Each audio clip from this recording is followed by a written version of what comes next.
अतर साहब, एक मुझे ये बताइए कि एक तो चलें ये चीज़ हो गई सारी, लेकिन इस वक्त जो अब हम देख रहे हैं, जो सिचुएशन देख रहे हैं, क्या आपको ये भी लगता है कि एक तरह से अपना जो मौक़िफ़ है, क्योंकि अक्सर ये बात होती है कि अगर पसे पर्दा कोई डायलॉग की बात हो भी रही है हुकूमत और पीटीआई के दरमियान, तो जैसे ही वो वर्कर सपोर्टर को और जो सारी सोशल मीडिया ब्रिगेड है पता चलता है उनके सपोर्टर को, तो वहाँ पे उनके लिए मसाइल जो हैं वो क्रिएट हो जाते हैं।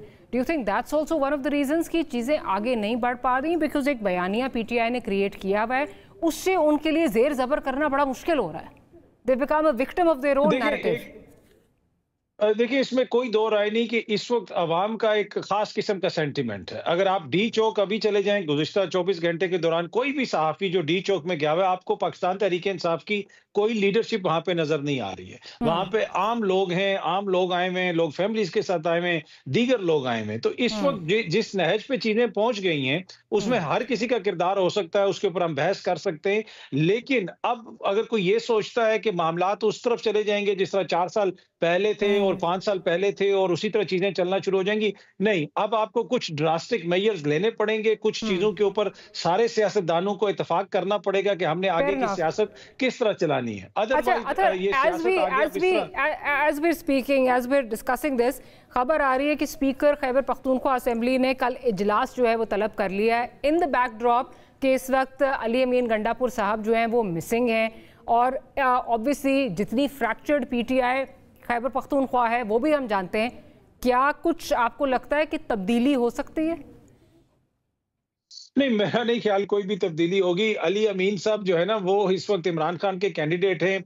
जो लोग कहते हैं कि पाकिस्तान तहरीक इंसाफ के अंदर से कोई इस वक्त नई जमात बन जाएगी, कोई फॉरवर्ड ब्लॉक बन जाएगा, 2 सालों में हमने क्या कुछ नहीं देखा। Doctor Maria, we only have to go back not even year and half, just 1 साल और कुछ महीने। लोग जमात को छोड़ छोड़ के जा रहे थे और लोग प्रेस कॉन्फ्रेंसेस कर रहे थे। रेड लाइन लग चुकी थी। आज आप जाके देखें डी चौक पे कौन सी लाइनें लगी हुई हैं। तो हमें रियलाइज करना पड़ेगा, अवाम के मैंडेट को मानना पड़ेगा। वो जिसको भी मिलता है, मियां साहब को मिलता है, जरदारी साहब को मिलता है या इमरान खान साहब को मिलता है, बाकी रेटरिक हम सब कर सकते हैं, बातें कर सकते हैं, अनलेस हम इस चीज को रिकग्नाइज करेंगे कि अब मजीद चीजें इस तरह नहीं चल सकती कि अपनी मर्जी से बंद कमरों में बैठेंगे हम और एक हुकूमत बना देंगे खान साहब के साथ मिलके या जरदारी और मियां साहब मिलके या खान साहब और मौलाना साहब मिलके।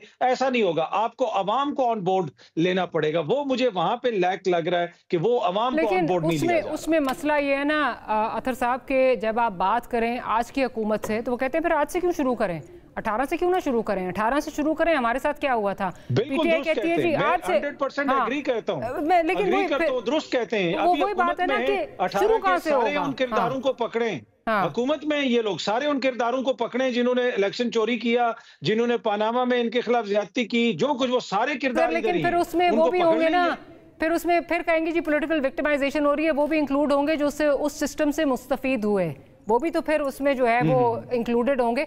बात ये है कि समझ नहीं आती ये कहां से शुरू होगा और कैसे शुरू होगा।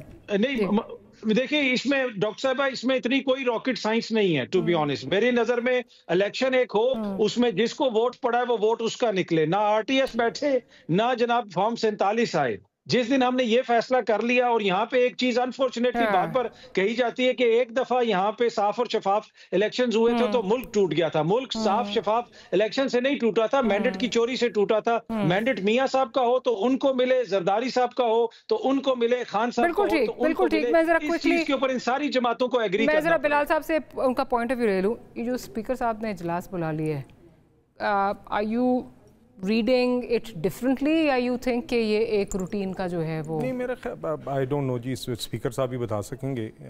आई थिंक कल शायद है भी इतवार का दिन गालिबन। तो अली अमीन साहब गायब भी हैं। जी चलें, वो तो आई थिंक अब अली अमीन गंडापुर साहब खुद ही बता सकेंगे या whenever we will find out. But I don't know जी, आई थिंक स्पीकर साहब himself can state the reasons. मगर जो बात, लेकिन एक और चीज़ भी, अगर कल तक सूरत हाल नहीं तब्दील होती, प्रोडक्शन ऑर्डर्स का भी जो है वो कहा जा सकता है। वो और बात है कि इस वक्त तो कोई इदारा ओन करने को तैयार ही नहीं है कि किसके पास है। मतलब हमारे जो वफाकी वज़ीर दाखिला है वो कह रहे हैं जी मुझे क्या पता। बात तो ये कि अली अमीन गंडापुर साहब अब जब आए हैं यहाँ पे تو جس طرح پیچھے سے آپ نے پولیس والوں پہ بھی تشدد کیا، سب کچھ کیا، یہاں پہ ڈی چوک پہ آپ نے گرفتاری ہونی تھی لیگل کام کی، تو وہ ڈی چوک تک کیوں نہیں آئے؟ اور میں یہ بھی کہتا ہوں، یہ بھی خود جو کاظمی صاحب نے ذکر کیا کہ لوگ جو ہیں سڑکوں پہ خود آئے ہوئے ہیں، تو میں تو حیران ہوں کہ ان کے جو اپنے فیسز ہیں، ایم این ایز ہیں، سینیٹرز ہیں، دیگر لوگ ہیں، وہ گھروں میں بیٹھے ہوئے عوام کو آگے لگایا، ان کو اجازت تھی جی